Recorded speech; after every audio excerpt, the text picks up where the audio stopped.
We begin tonight with one of the jurors of the impeachment trial. A short time ago, I spoke with Republican Senator Ted Cruz of Texas. So, obviously this big battle over witnesses. I want to play your colleague Rand Paul last night talking about what he thinks is going to happen. He said that if you play games with this witness issue, all hell is going to break loose. Watch this. Fair is fair, and if they're going to put the president through this, they're going to have witnesses on both sides. But if it turns out and the Republican base sees that this looks like only Democrat witnesses and no presidential witnesses, I guarantee that the Republican base will punish those people who set up that kind of scenario.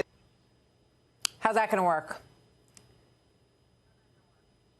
Well, look, I think that's exactly right. But the good news is that's not going to happen.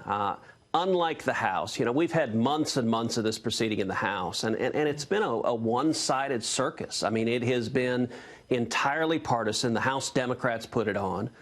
They declined to follow the precedents in the House of the Clinton impeachment, of the Nixon impeachment. So they didn't allow the minority to subpoena witnesses. They didn't allow the White House to cross-examine witnesses. And it was entirely one-sided.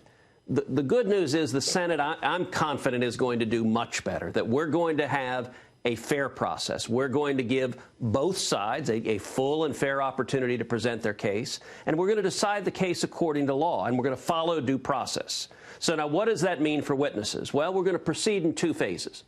Phase one is going to be the opening arguments from the House managers and from the White House. Each will have 24 hours spread out over 2 days to present the arguments they want.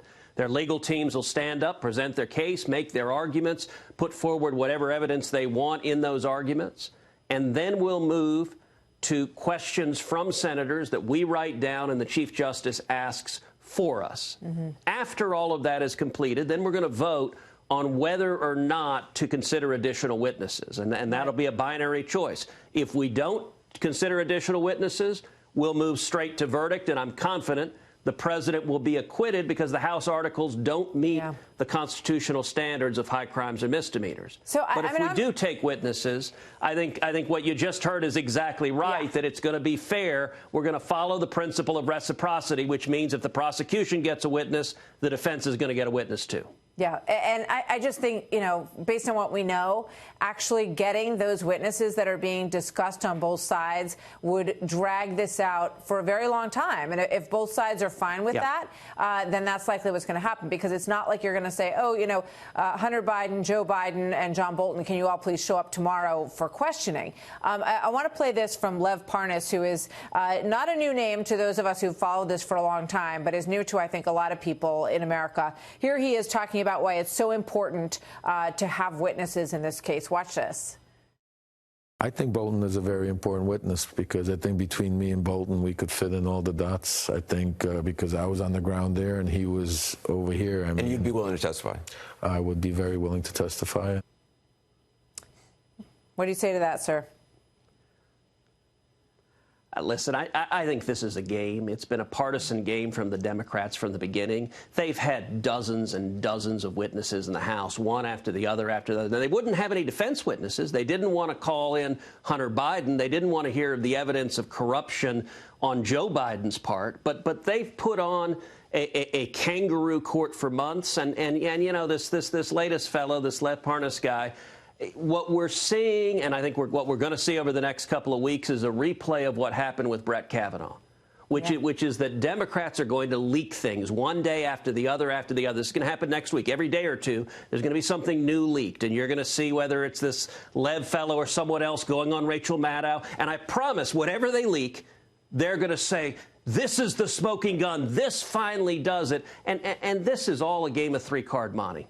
They don't care about the facts, and they don't care about the evidence. How do we know that? Because many of these House Democrats said they wanted to impeach Donald Trump on the day he was elected in November 2016, long before anything had happened with Ukraine, long before he'd been sworn in. This is not driven by the facts. And if you look at the articles of impeachment they voted out, this is the first time in history any president has ever been impeached without even an allegation in the articles of criminal conduct. They don't allege that he violated any criminal law. They don't allege he violated any law, that he even had a speeding ticket.